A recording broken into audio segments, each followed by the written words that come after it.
Hello again. Welcome to another episode of Leading from Alignment with our good friend, coach, and mentor, John Opalewski. How are you today, John? Hey, I'm well. Good.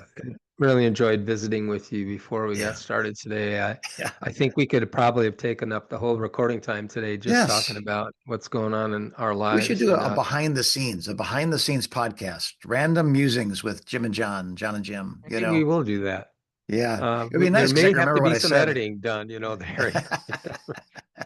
Yeah. Just Yeah. Not we everybody free will wants to it. know Yeah. everything we talk about, probably, but it's good. Yeah. So, hey, I'm excited about episode 337. I just talked to my mom about it spontaneously today, as a matter of fact. She didn't know that we were going to be having this recording. I said, I'm actually, going to sit down with somebody who's given this some thought today. So, why don't you introduce the topic of episode 337? Yeah, the title is called "The Catholic Church's Resurgence of Young People." And Jim, the genesis of this podcast was posed by one of our listeners. Yeah. And he asked, "Hey John, I'd love for you guys to do a podcast. What can we learn from the Catholic Church, which is experiencing a resurgence of young people?" Yeah. Yeah. And of course, we want to tailor the podcast to our audience, and so I want to say thank you to that Yeah. particular listener or Keep watcher them who, coming. Other ones, yeah, right? You got that's an right. idea. Let us know. And so as I've been thinking about that question, why is that happening? Yeah. Um, I've just had some thoughts come to me, and I'd like us to look through some of those thoughts today. Yeah. We'll get to a point here today where we'll explore three possible reasons Yeah. this is happening. But at a high level, Jim, I think things in our world feel fragmented now. Yes. Very Uh, much so. Institutions and because of that, institutions that are stable and intentional suddenly become compelling. Yeah. Uh, we live in a culture that's built on constant updates. I mean, every day I've got updates on my phone. It Okay. just, it never stops.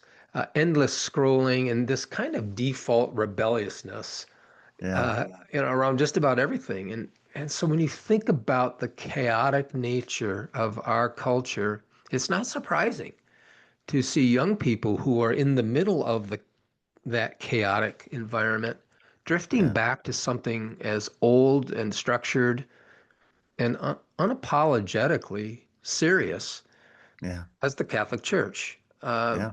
I'm not sure it's about belief or tradition as much as it's about what the Catholic Church offers Hmm. that much of modern life doesn't. Yeah. Rhythm instead of Yeah. chaos, reverence Yeah. instead of rebellion, and experiences around how humans actually think and pay attention. We'll talk more about all of this in a Right. minute.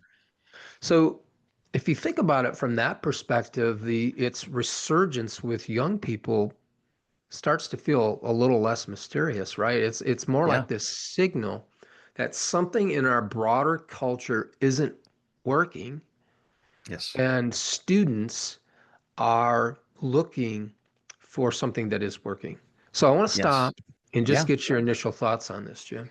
Well, a couple observations that are just interesting to me is, 10, 15, 20 years ago, the Catholic Church was not known for the things you're talking about because of some things that had happened between priests and sex Yeah. and children. And so it really is shocking that as people are looking for stability, they're coming back to a place that 10 years ago was really part of the genesis of the deconstruction, Hmm. movement that went on. So, yeah, but I think people have separated the scandal from, the couple thousand years of history prior to the scandal.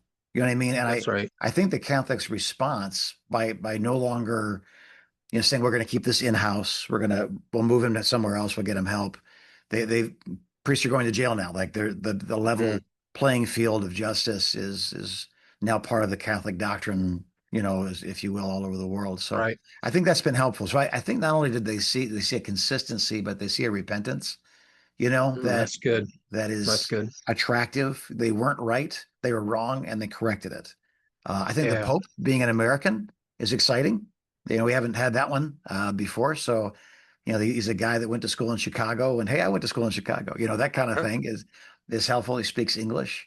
Um, yeah, and I think you're right. I think it's just that sense of it's been around for a very long time, and the internet's been trying to sell me something since I woke up this morning. Since my first memory of the internet, it's wanted me to join this, move Yep. that, vote this way, invest in this. And the Catholic Church is standing on the corner of my community where it's been for 100 years.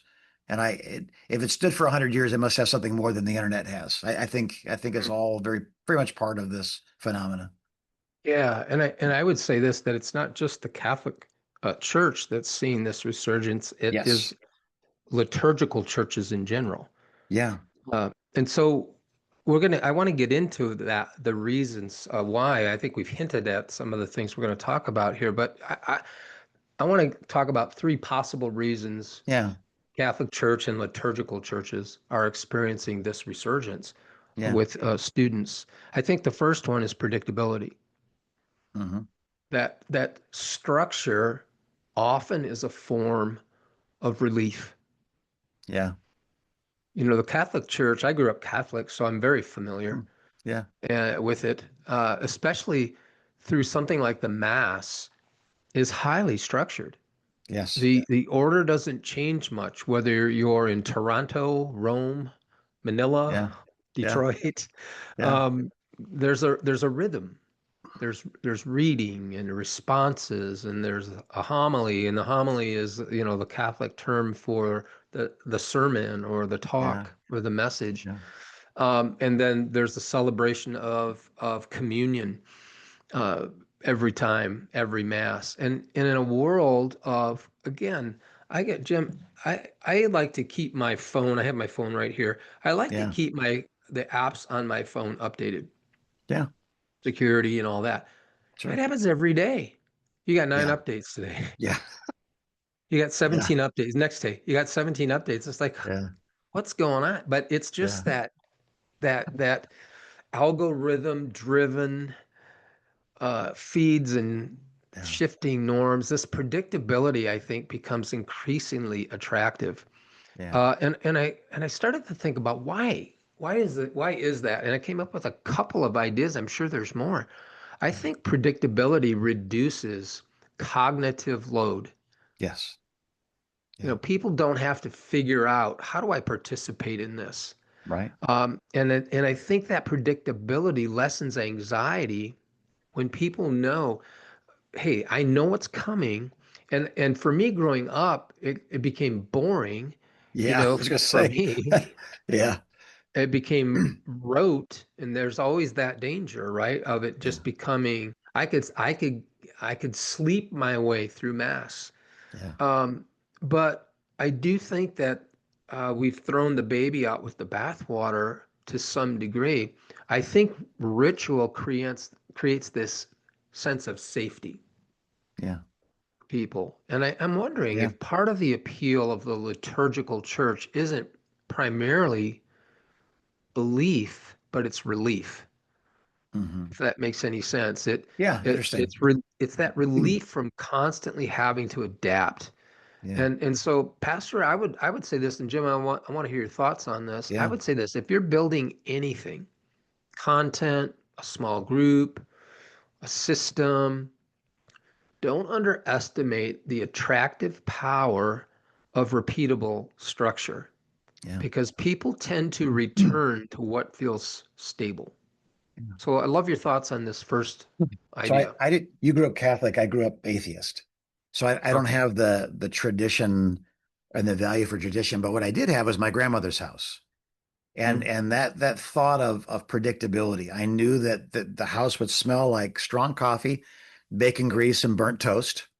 I knew what we'd have for breakfast. I know there'd be marmalade, orange marmalade, which is a terrible substitute for jelly, if you ask me. It was awful with orange zest in it or whatever it is. I knew that the dog, Bambi, should have been named Godzilla, and it was going to outlive all of us, that it bit all of a little Yorkshire miniature Yorkie.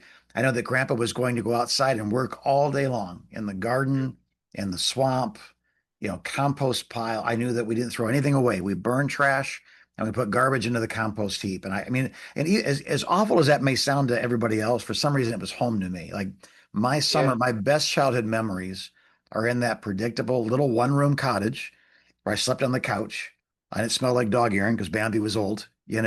I remember the black Yeah. and white TV that you didn't watch until nighttime because the mosquitoes were so bad. Watching Nixon say he was going to resign, and my grandpa yelling at the TV set saying, "Good, you're a crook."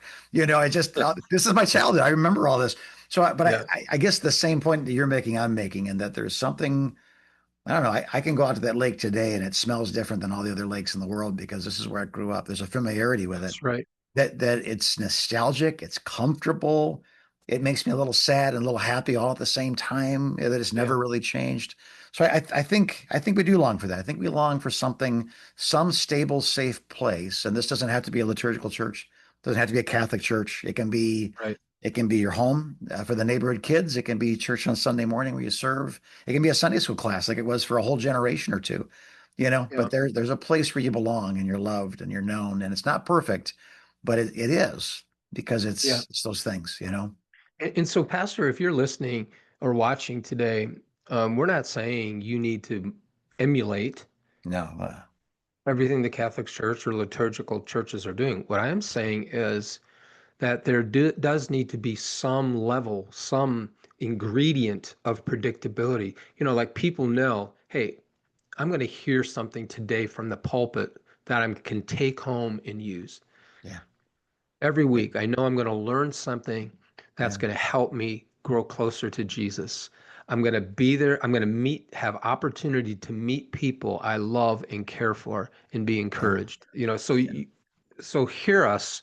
We're not lobbying for liturgy here. What we're lobbying for is some sort of predictability that creates this sense of safety, and especially for younger mm, students.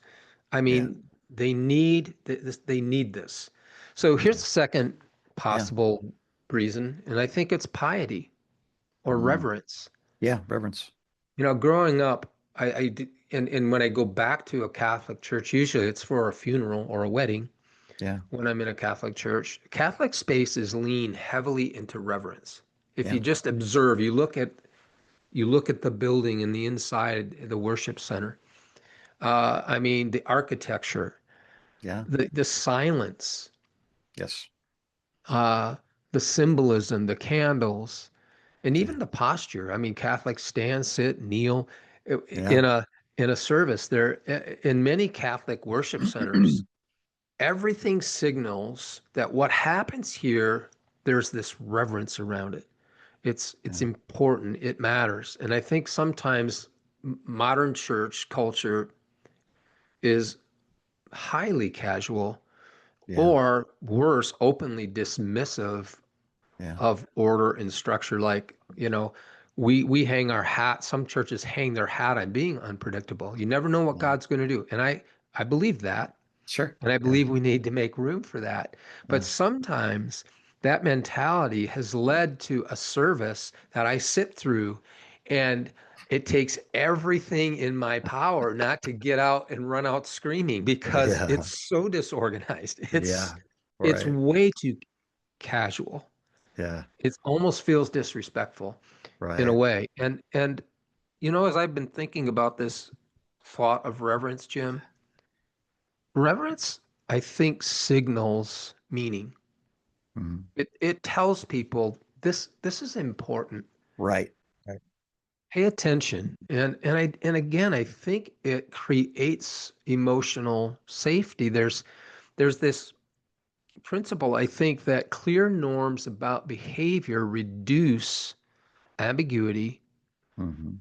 and by extension reduce anxiety. I know this for a fact that almost every new person who comes to the church you pastor has anxiety. Mm, mm, Every guest, they are wow. anxious. They're Yeah, not sure what to expect. They don't right. know where their kids go. They're not sure if their kids are safe. They don't Yeah, know if they're going to stick out like a sore thumb. They don't right. know if anybody's going to really engage with them. There's a lot of anxiety for people who come to your church the first time. Yeah. And sometimes, if that's not addressed in some way, shape, or form, they won't hang around. So what do you think about this Yeah. second idea of piety or reverence, Jim?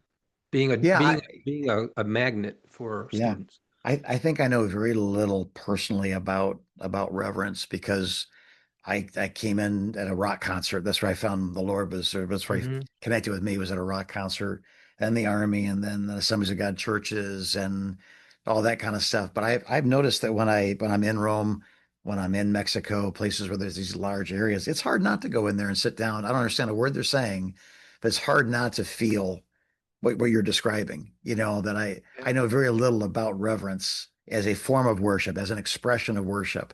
But of course, I don't stand up in the middle of Rome in a Catholic mass and raise my hands and shout because everybody would run for the door probably, or security would come and get me.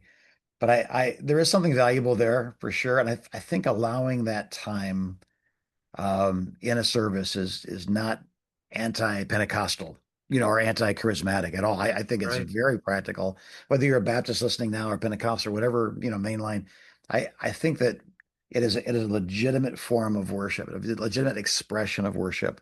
And what we've been doing here recently, the theme for the year is press in and press on. And so just before Mm. I'll speak, I'll introduce a little bit. We'll talk about this and that. I said, now, but before we really get to the word today, like let's just take a moment. God, we just press into your and we just that change of voice, that simple prayer for 30 seconds, it does change the atmosphere It of the really room. does. And opening up with a joke, opening up with a story, hey, it's good to see you. I'm glad you. I mean, there's nothing wrong with any of these things. But when it's Yeah. time now to teach, just that 30 seconds of let's shift gears now to we're pressing in, we're listening, we're changing our posture, we're receiving, Yeah. we're blocking out things that would distract us right now. We're pressing into the presence of God. I've noticed that 30 seconds pays off for the next 30 minutes Yeah. in a way that another song wouldn't. Yeah. A good offering story wouldn't. It really has its own power, if you will.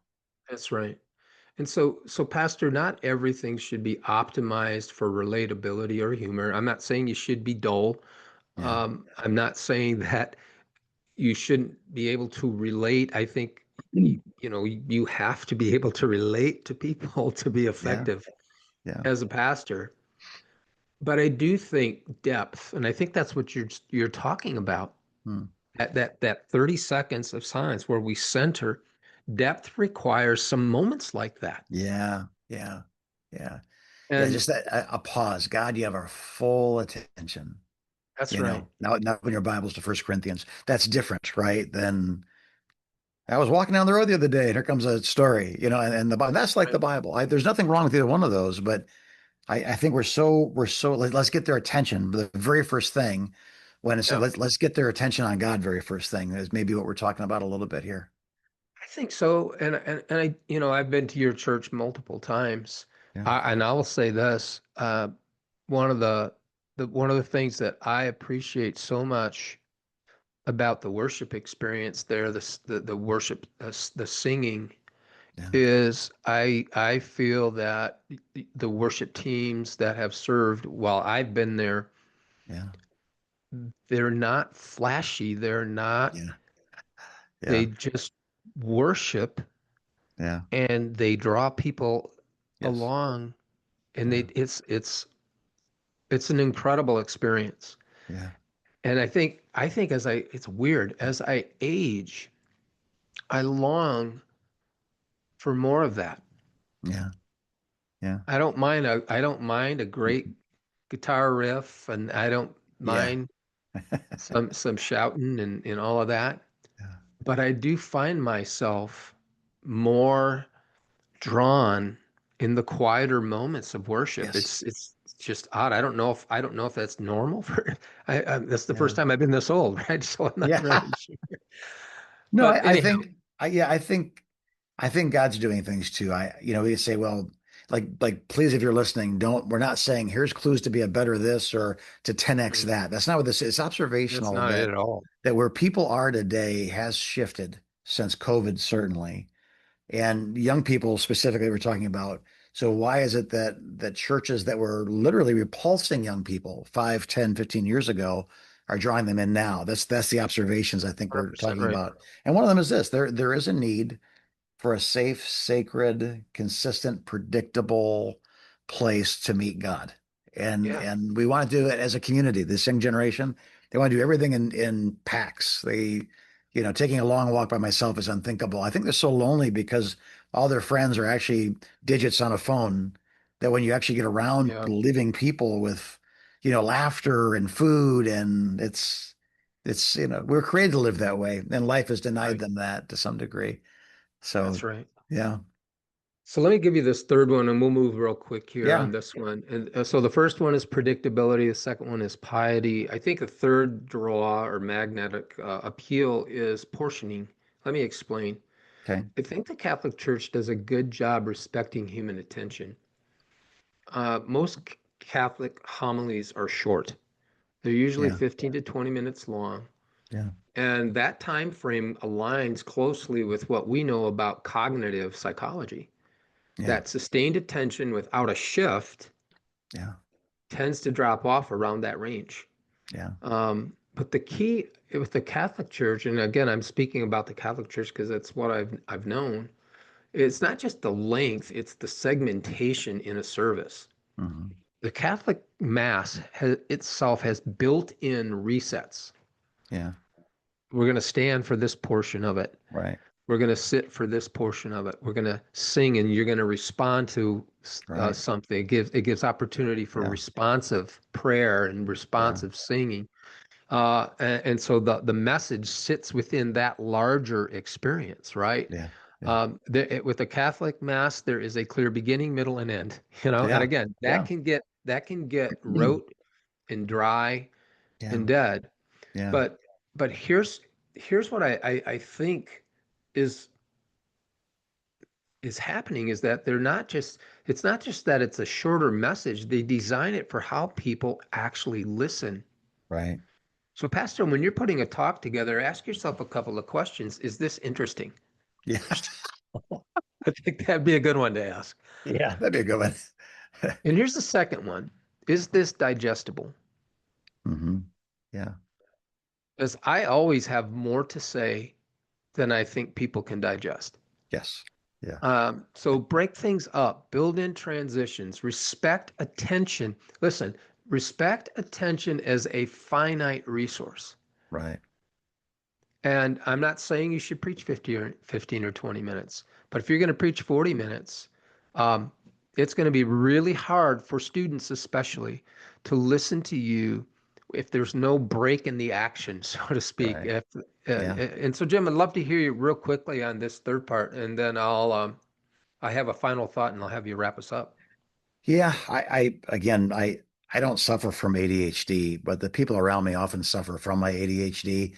So I'm the first guy to get bored in every setting, every business meeting, every church setting, every concert, every movie. I am the first guy to go out to the foyer and talk to the other people that suffer from ADHD, Um, and I've only been to Catholic Church a couple of times, Catholic Mass a few times, and I found it a little overwhelming because I didn't know what to do, I didn't know what to say, I didn't know when to stand, when to kneel. Everybody walks forward, but I'm not allowed to walk forward because I'm not Catholic. Like, oh, I did, Mm, someone has to lead me through this.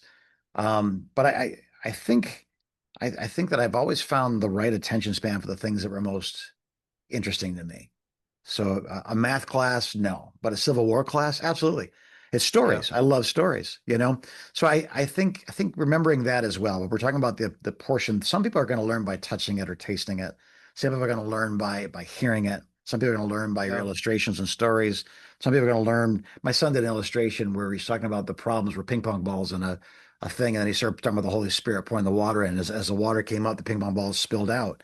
That thing got like 2 million views online. Mm, I It's ping pong balls and water, but it wasn't. It was a visual. Now that sermon was never yeah. going to get 2,000 views, but that illustration went around the world, and I think that's a good. Remember that just because you learn a certain way, don't forget other people learn differently, encounter, engage differently, and try to engage that. In our kids' environment, 3, 4, and 5-year-olds, there's a story followed by a craft that has to do with the story, followed by a snack that has to do with the story, followed by an activity that has to do with the story. There you go. So a 3-year-old comes out and says, "What'd you learn today?" I said, "We learned Jonah and the whale."